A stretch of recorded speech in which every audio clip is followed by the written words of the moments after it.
कोई भी जज हो, वो न्यायिक कार्य से संबंधित मामलों में उसको इम्यूनिटी होती है, आपराधिक मामलों में उसको इम्यूनिटी नहीं होती। 2018 में जो संभावली चीनी मिल के खिलाफ सीबीआई एफआईआर हुई थी, उसमें जज साहब का नाम एग्जीक्यूटिव डायरेक्टर के नाते क्यों था? रात में 11 बज के कुछ मिनट की घटना है और पुलिस ने अगले दिन लगभग 3:45-4 बजे जो है चीफ जस्टिस को सूचना दी, दिल्ली हाई कोर्ट के डीके उपाध्याय जी को। क्या पुलिस जो है आला अपने जो है आला क्या कहते हैं हेड को या राजनीतिक सत्ता जो है, क्योंकि दिल्ली पुलिस तो जो है सीधे सीधे केंद्र के अधीन है, गृह मंत्रालय के, उनसे क्या डायरेक्शन ले रही थी कि इस मामले में क्या किया जाए? जो पुलिस की बयानी है कि साहब 4 बोरे में नोट मिला या 4 बोरियों में नोट मिला, तो जो अलमारी में से पुलिस खींच खींच के पैसा निकाल रही है, वो अलमरिया में बोरा रखा हुआ था या बोरा कमरे में रखा हुआ था? अलमारी कहाँ चली गई? जब ये न्यायिक कार्य नहीं है, न्यायिक कार्य से संबंधित मामला नहीं है, तो इसमें पुलिस ने उस जले हुए कमरे को या जहां नोट जल रही थी वो उस कमरे को सील क्यों नहीं किया? पुलिस ने वहां सुरक्षा अपनी क्यों नहीं मजबूत की ताकि कोई सबूतों से छेड़छाड़ न करे? किसी के घर में आग लग जाए, उसके घर में नोटों का जखीरा बरामद हो, ये जुडिशियल वर्क नहीं है, ये आपराधिक कृत्य है।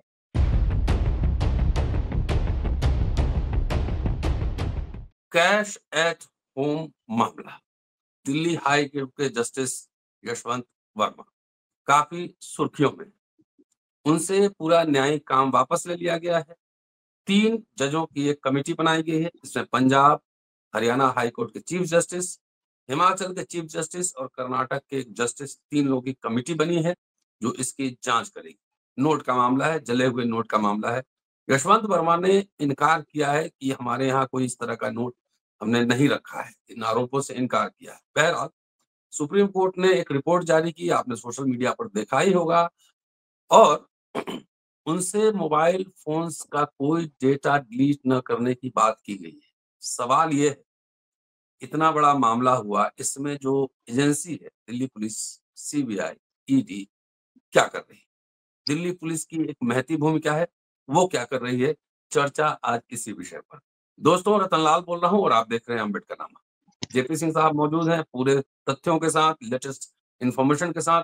इनसे समझने की कोशिश करते हैं 2 एंगल से, या आखिर जो कमिटी बनी है आखिर किस तरह की फाइंडिंग्स आएंगी और जांच अभी चलेगी, और दूसरा दिल्ली पुलिस इस मामले में क्या कर रही है। स्वागत है सर। जी जी सर। देखिए सर, ये जो कमेटी बनी है जी, वो कोई इन्वेस्टिगेटिंग कमेटी नहीं है जी, न इन्वेस्टिगेटिंग एजेंसी है। जी, एक सुप्रीम कोर्ट जज प्रोटेक्शन एक्ट में ये प्रावधान है कि जजों को न्यायिक कार्यों से संबंधित मामलों में इम्यूनिटी दी जाती है ताकि जो है वो क्या कहते हैं उनको कोई कानूनी कार्रवाई करके ब्लैकमेल जो है न कर सके। और ये जो कार्य है ये न्यायतर कार्य है, न्यायिक कार्य नहीं है। किसी के घर में आग लग जाए, उसके घर में नोटों का जखीरा बरामद हो, ये जुडिशियल वर्क नहीं है, ये आपराधिक कृत्य है। आपका जो नोट भारत सरकार का जो महात्मा गांधी का जो कह रहा है वीडियो में कि महात्मा गांधी जल रहे हैं, नोट जलाना कानून के सेक्शन 26 के तहत अपराध है। पुलिस को तो नोट जलने का जो है एफआईआर अलग से दर्ज करना चाहिए, यूनानिमस। कोई जरूरी नहीं है कि उसमें किसी का नाम हो कि भाई यहाँ नोट ये जलती हुई पाई गई, अपने आप जली कि जलाई गई। अब ये इन्वेस्टिगेशन का विषय है। जैसे कि पहले नहीं बताया गया कि आग क्यों लगी, जब सवाल पत्रकारों ने उठाया कि आखिर आग लगी कैसे, किसने लगाई,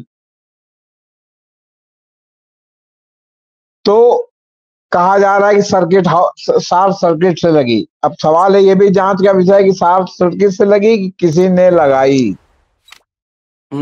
ये भी जांच का विषय है। ये ऐसे इसको आप खारिज नहीं कर सकते, चाहे लीपापोती करिए चाहे जो करिए, कुछ न कुछ तो आपको करना पड़ेगा। सबसे बड़ी बात, जी। जब ये न्यायिक कार्य नहीं है, न्यायिक कार्य से संबंधित मामला नहीं है,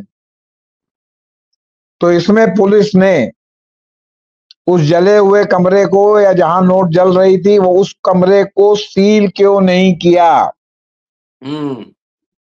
पुलिस ने वहां सुरक्षा अपनी क्यों नहीं मजबूत की ताकि कोई सबूतों से छेड़छाड़ न करे? अब जज साहब अगले दिन आए और कहने कि ना मुझको वहां, और जज साहब ने एलईबी भी बनाई है। एलईबी उनकी ये है कि मैं अपने पीपीएस के साथ उस कमरे में गया, मैंने पीपीएस गवाह है कि साहब हाँ गए तो कुछ नहीं मिला। अब समझ लीजिए आप कि कानूनी दांव पेच किस तरह चलता है। तो ना उनको मलबा मिला, ना उनको जला नोट मिला, ना उनको कुछ और नहीं मिला। फिर जो पुलिस की बयानी है कि साहब 4 बोरे में नोट मिला या 4 बोरियों में नोट मिला, तो जो अलमारी में से पुलिस खींच-खींच के पैसा निकाल रही है, वो अलमारिया में बोरा रखा हुआ था या बोरा कमरे में रखा हुआ था? अलमारी कहाँ चली गई? जो सुप्रीम कोर्ट ने वीडियो जारी करके दिखाया है। मैं उस वीडियो के आधार पर कह रहा हूं, मैं मौके पे चश्मदीद नहीं हूं, लेकिन जितने दिन अखबार में रिपोर्टिंग की है तो कुछ मेरा भी सिक्स सेंस जो है बहुत चीजों के बारे में कहता है। फिर नियम यह है कि कोई इस तरह का जब मामला होता है तो पुलिस को चीफ जस्टिस संबंधित हाई कोर्ट की सूचना देनी पड़ती है कि जज साहब के यहाँ ये हो गया या वो हो गया या इस तरह का मामला आ गया। रात में 11 बज के कुछ मिनट की घटना है और पुलिस ने अगले दिन लगभग 3:45-4 बजे जो है चीफ जस्टिस को सूचना दी, दिल्ली हाई कोर्ट के डीके उपाध्याय जी को। क्या पुलिस जो है आला अपने जो है आला क्या कहते हैं हेड को या राजनीतिक सत्ता जो है, क्योंकि दिल्ली पुलिस तो जो है सीधे सीधे केंद्र के अधीन है, गृह मंत्रालय के, उनसे क्या डायरेक्शन ले रही थी कि इस मामले में क्या किया जाए? तो 16 घंटे बाद आपने विलंब से क्यों सूचना दी? और आपने जब सूचना दी तो जिन चीजों की सूचना दी उसको प्रमाण स्वरूप आपके पास है कहाँ? आपने जो वीडियोग्राफी की या जो वीडियोग्राफी का जो है भेजा चीफ जस्टिस को, ये कानून में एडमिसिबल एविडेंस नहीं है। ये ईमानदार दिखने के लिए आप इसको जो है जरूर जो है क्या कहते हैं मतलब इस्तेमाल कर सकते हैं, सजा दिलाने के लिए इसका इस्तेमाल नहीं कर सकते। इवन बलात्कार का, इवन हत्या का भी एविडेंस रहता है तो उसको जो है इस तरह की चीज रहती है तो उसको भी बाकायदे सबूत से आपको पूरा करना पड़ता है कि हाँ वास्तविक है कि डॉक्टर है कि क्या है कि फोरेंसिक लैब में जाएगी कि जो वीडियो वाला भेजा गया है वो है कि उसमें डिस्टॉर्टेड वर्जन है, इस जगह का है कि कहीं और का है। किंतु परंतु लेकिन की इतनी लंबी श्रृंखला है कि यही हाई कोर्ट और सुप्रीम कोर्ट जरा जरा सा नुक्ते पर मुकदमा छोड़ता है। और मैं यहां प्रसंगवश सिर्फ एक बात बताना चाहता हूं, श्रीमती इंदिरा गांधी को जब बेअंत सिंह सतवंत सिंह ने गोली मारी थी तो उनका पोस्टमार्टम बहुत ही मामूली किया गया था, पूरा पोस्टमार्टम नहीं किया गया था, इतनी ज्यादा उनको गोलियां लगी थी। अगर ये आम आदमी का मामला होता तो किंतु परंतु लेकिन में वो छूट जाते। इंदिरा गांधी प्रधानमंत्री थी, उनकी हत्या का मामला था तो मॉरल कन्विक्शन एक प्रकार से उनको जो फांसी पर लटकाया गया। अगर जिस तरह कोर्ट, हाई कोर्ट और सुप्रीम कोर्ट नुक्तों पर जो है मुकदमों को छोड़ता है, अगर उन नुक्तों पर विचार होता तो शायद सजा न हो पाती। ऐसा मेरा एक कानून के जानकार होने के नाते और आए दिन इस तरह के मर्डर के मुकदमे, बलात्कार के मुकदमे, पॉक्सो के मुकदमे देखने के कारण और पढ़ने के कारण ऐसी मेरी अपनी व्यक्तिगत धारणा है। जी। इस पर लोग बहस कर सकते हैं, लेकिन मैं जानता हूं कि अगर नुक्तों पर जिस तरह फैसला होता है उस तरह फैसला होता तो शायद सजा न हो, कम से कम फांसी की सजा नहीं। तो अब इसको ये नहीं कह सकते कि आपने जो एविडेंस को सील नहीं किया, उसका जो है पंचनामा बना के उसको कब्जे में नहीं लिया, आपने जो है घटना स्थल को जो है सील करके जो है वहां अपना सुरक्षा मुहैया नहीं कराई, तो आपने तो बचाव का कवच पहले ही उपलब्ध करा दिया जज साहब को कि जो है वो कहें कि साहब यहाँ तो कुछ था ही नहीं। और अपने साथ एक गवाह भी ले गए थे वो पीपीएस को, जो कहेगा हाँ साहब हम भी गए थे, कुछ नहीं था। तो इन सब आधार पर आप सजा कैसे देंगे? आप मारली उनको उनसे काम ले सकते हैं, उनको इस्तीफा कह देने के लिए कह सकते हैं अंत में आ करके, अगर जो है मान लीजिए कि उस कमेटी ने कहा कि नहीं ये संदिग्ध है, दोषी हैं, ऐसा हो सकता है, तब उन्हें उन्होंने क्लीन चिट दे दी तो जज साहब पुनः आसीन है। अब सवाल इस बात का है कि अगर जो है जांच एजेंसियां ही इस तरह की लापरवाही करेंगी तो अंत में व्यवस्था क्या होगा? अभी हल्ला गुल्ला हुआ, बाद में सब मामला क्लीन चिट के साथ जो है समझ लीजिए सब समाप्त हो जाएगा। अब आप आगे आइए, जज साहब के बचाव में तमाम लोग कूद पड़े हैं। जस्टिस मार्कंडे काटजू भी कूद पड़े हैं, क्योंकि सब लोग इलाहाबाद में रहे, आपस में भी संबंध है, उनके पिताजी से भी A N Verma, justice A N Verma से संबंध है। उनके जो है ताऊ एसएन वर्मा साहब थे, वो इलाहाबाद के बहुत बड़े वकील थे, उनके पास बहुत काम था। उनके लड़के शरद वर्मा है, उनके पास भी अपने पिता के बाद उनकी विरासत में बहुत काम था।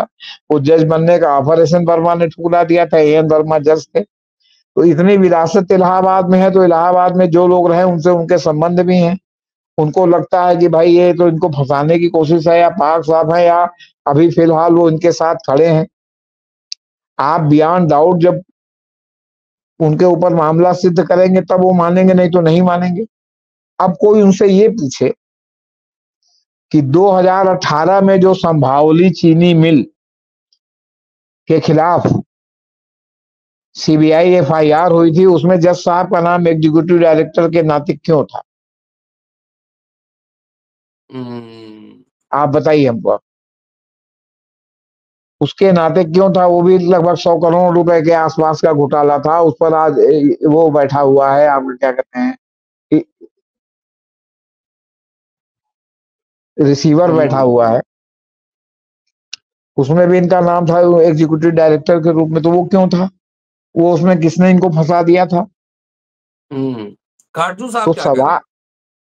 काटजू साहब भी कह रहे हैं कि मतलब आप ऐसे नहीं कह सकते, वो करना पड़ेगा, प्रमाणित करना पड़ेगा। किसी पर खाली ऐसे आरोप लगाने से कुछ नहीं होता। वो तो कह रहे हैं कि उनके यहाँ कमरे में कुछ नहीं मिला, तो कैसे मान लिया जाए कि मिला था? बात सवाल इस बात का है कि जब सोशल आप मीडिया पे चले हुए नोट और वीडियो वो तैर रहा है, वो सोशल मीडिया पर लोग अनर्गल प्रलाप करते रहते हैं। पता नहीं कहाँ का जलने की फोटो है। उसमें लिखा कहाँ हुआ कि यशवंत वर्मा के कमरे की फोटो है? प्रमाणित कीजिए कि उनके कमरे की फोटो है। भाई आप प्रमाणित कीजिए कि उनके कमरे की फोटो है। सवाल इस बात का है कि आप जानते हैं कि कोर्ट में किस तरह से सब चीजें चलती हैं कि निरपराध दोषी ठहर जाता है और दोषी निरपराध ठहर जाता है। और जहां बियॉन्ड डाउट जो है आपने सबूतों को, जो सबूत उसके लिए जरूरी थे उसको नष्ट कर दिया। अगर पुलिस नहीं नष्ट कर दिया तो किसी पर आरोप भी नहीं लगा सकते। फिर पुलिस को ये भी नहीं मालूम कि सवेरे मलबा किसने साफ किया। फिर आगे कहानी यह है कि सफाई कर्मियों को उनके घर के बाहर के डस्टबिन में भी जो है जले हुए नोट मिल गए हैं। ये भी एक डेवलपमेंट है। तो आप ये बताइए, इन सब परिस्थितियों में आखिर जो है कैसे बियॉन्ड डाउट आप जो है वो क्या कहते हैं वो करेंगे? खाली एक कालिख मल देना चेहरे पर और आपका वो याद दिला देना महाभारत का प्रसंग कि द्रोणाचार्य को जो है अपनी जान लेने के लिए प्रेरित करने के लिए कृष्ण ने जो छद्म रचा था कि अश्वत्थामा नाम का हाथी मरा, और जो है उन्होंने कहा युधिष्ठिर जी खाली करें कि अश्वत्थामा मरा नरो या कुंजरो। युधिष्ठिर ने उद्घोष किया अश्वत्थामा मरा, और नरो और कुंजरो जब कहा तो कृष्ण जी ने अपना शंख बजा दिया, जिसमें शंख के अलावा कुछ सुनाई नहीं पड़ता। अश्वत्थामा ने के उसमें जो है द्रोणाचार्य ने जो है वो क्या कहते हैं अपने प्राण त्याग दिए। तो सवाल इस बात का है कि जब आपने कालिख तो मल दी, हम लोगों को कैसे पता चला? हम लोगों को ऐसे पता चला कि कॉलेजियम की बैठक हुई, ये हुआ। हमारे रिपोर्टर भाई को ये बात एथेंटिक रूप से पता चली। ये भी शोध का विषय है कि हमारे रिपोर्टर भाई को किसने बताया। आज तक उसका खंडन न कॉलेजियम ने किया न और किसी ने किया। एक मोटी मोटी आपने विज्ञप्ति जारी कर दी कि अफवाह फैलाई। सवाल है कि उसने कहा कि कॉलेजियम की बैठक हुई, बैठक में ट्रांसफर करने का निर्णय हुआ। बैठक में जो है 2 जज जो है इस बात के लिए कॉलेजियम के सदस्य कह रहे थे कि नहीं, इनमें कड़ी कार्रवाई होनी चाहिए। इन सब बातों का आज तक जो ट्रांसफर के बारे में हुआ कि जो चूंकि अपलोड नहीं हुआ तो कहा साहब अभी अपलोड नहीं हुआ, अभी विचाराधीन है, अभी नहीं हुआ। कुछ कुछ माने गोलमोल टाइप का। ये अभी तक खंडन नहीं आया कि नहीं कॉलेजियम की बैठक नहीं हुई, और फिर जब कुछ हुआ नहीं था, पहले तो कहा गया कुछ नहीं हुआ, तो फिर कॉलेजियम की बैठक क्यों हुई? ये सब बात सामने आने पर चीफ जस्टिस ने सारे विवाद से बचने के लिए सब कुछ सार्वजनिक कर दिया, यहाँ तक कि वो जली हुई वीडियो भी सार्वजनिक कर दिया। लेकिन जो जला हुआ वीडियो, जलने वाला वीडियो है, वो किस कमरे का है, कहाँ का है, मतलब उससे कैसे प्रमाणित होगा जज साहब के कमरे का? मतलब आपने सब सार्वजनिक भी किया, लेकिन बचाव के लिए खिड़की भी खोल रखी है। पर मेरा टोटल कहना ये है आपसे बता जी। अब रात में 11:35 की घटना का 3:35 पर आप जो है chief justice Delhi high court को सूचित कर रहे हैं आपसे बताने। फिर अग्निशमन विभाग अतुल गर्ग साहब ने कहा कि बाद में पुलिस ने नकदी की खोज की है, और 21 मार्च को इन्होंने कहा था एज पर दैनिक भास्कर कि दिल्ली फायर सर्विस के प्रमुख अतुल गर्ग ने एक कहा था कि 14 मार्च की रात 11:35 बजे आग की सूचना मिली। आग स्टोर रूम में लगी थी जहां स्टेशनरी और घरेलू सामान था। आग बुझाने के दौरान कोई नकदी नहीं मिली। ये कह रहे हैं 21 मार्च को। 22 मार्च को जो है अतुल गर्ग साहब ने कहा कि मैंने ऐसा कोई नहीं बयान दिया कि कैश नहीं मिला। अब दोनों बयान वही दे रहे हैं। आपको जो सूट करे आप उसको लेकर उड़ जाइए।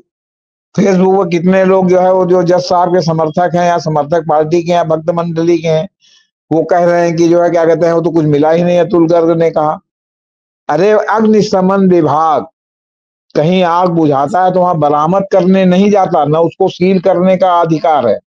वो आग बुझाता है, फिर जो भी होता तुगलक रोड थाने में उन्होंने जाकर के जो है वो दर्ज कराया साहब वहां काफी नकदी थी और नकदी में आग लगी हुई थी। थाने की जब पुलिस पहुंची और तब उसमें हुआ कि उसमें नकदी थी। अभी तक यही स्पष्ट नहीं है कि कितनी नकदी जली और कितनी नहीं जली, और फिर जो जली नकदी उसको संदिग्ध रूप से जली तो जली या जलाई गई का जो है एक FIR जो है वो पुलिस को करना चाहिए था। दूसरी बात यह कि कोई भी जज हो वो न्यायिक कार्य से संबंधित मामलों में उसको इम्यूनिटी होती है, आपराधिक मामलों में उसको इम्यूनिटी नहीं होती। आपराधिक मामले उसके ऊपर जो है आपराधिक उसकी तरह चलते हैं, आपसे बता रहे उसी तरह जैसे सेना में सैनिक कार्य से संबंधित मामला होता है तो कोर्ट मार्शल होता है, लेकिन हत्या का मामला होता है तो कोर्ट में चलता है। नानावती जो है वो इतने बड़े अफसर थे आपके क्या कहते हैं अपने जमाने के सबसे फेमस केस का मैं नाम बता रहा हूँ। प्रेम आहूजा का उन्होंने मर्डर किया था, जो उनके पत्नी के कथित प्रेमी थे। उनका मामला कोर्ट में चला। उनका मामला ये नहीं होगा कि कोर्ट मार्शल होगा वहां पर चलेगा। तो आपराधिक मामला अलग है, वो आपराधिक कानून से चलता है, और आपका विभागीय मामला अलग है जिसमें आपको इम्यूनिटी है नहीं है। आप ये बताइए प्रिवेंशन ऑफ करप्शन एक्ट में तमाम जो है अधिकारी IAS और ये फंसते उनके ऊपर मुकदमा चलता है। ताश कॉरिडोर में बहन मायावती पर मुकदमा चला, वो मुख्यमंत्री थी, क्योंकि तब वो सरकार से कहा जाता है कि परमिशन दे कि न दे। केजरीवाल के खिलाफ भी तब तक कार्रवाई नहीं हुई जब तक LG ने परमिशन नहीं दी। मनीष सिसोदिया के खिलाफ भी तब तक नहीं, अगर ये परमिशन देते तो कार्रवाई नहीं होती।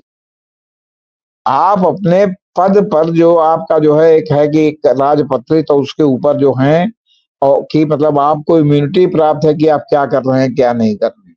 वो अगर कोई मुकदमा कायम भी होता है तो उसमें बाकायदे जो है उसके लिए परमिशन मिलती है, तब आप काम करते हैं, नहीं तो मामला सदैव के लिए दाखिल दफ्तर हो जाता है। तो इसका मतलब थोड़ी कि वो कृत्य जो है खत्म हो जाता है, लेकिन वो इम्यूनिटी मिली है उसका आपको लाभ मिलता है। तो जज साहब अपने न्यायिक कार्य के लिए कुछ भी करते हैं तो उसमें उनको इम्यूनिटी मिली हुई है। लेकिन तो घर में आग लगी है और तो और पुलिस केस का मामला है, जज साहब कह रहे हैं कि हमारे घर से इसका कोई मतलब ही नहीं है। तो किसने डाला? तो हमारे घर के सामने आउट हाउस के बगल में जो है मतलब कमरा था, वहां पर आग लगी। हम क्या जाने कौन कमरा था और क्या कमरा था। तो इसमें तो और है कि जज साहब के बंगले के भीतर भले था, लेकिन जज साहब से कोई मतलब नहीं है। दिल्ली में सर्वविदित है कि MP लोगों के मैक्सिमम MPओं के आउट हाउस में और मंत्रियों के आउट हाउस में बाहरी लोग रहते हैं, किराए पर वो उठा देते हैं, उसका पैसा भी लेते हैं। लेकिन जजों के आउट हाउस के बारे में है कि वहां उनकी सिक्योरिटी के कारण किसी को बाहरी आदमी को घुसने की इजाजत नहीं है। फिर तुगलक रोड लुटियन जोन है दिल्ली का, जहां जगह जगह जो है CCTV कैमरे लगे हुए हैं। आपने अभी CCTV कैमरा खंगाला कि कौन आदमी जो है जो कह रहे हैं कि किसी ने ला के रख दिया, तो कौन आदमी ने लेके आया और जज साहब के गेट पर जहां सुरक्षा कर्मी तैनात रहते हैं कि गेट में परिंदा भी पर नहीं मार सकता, तो उससे घुस के सिक्योरिटी वाले के बगल कमरे में बोरा में भर के नोट क्यों रख दिया?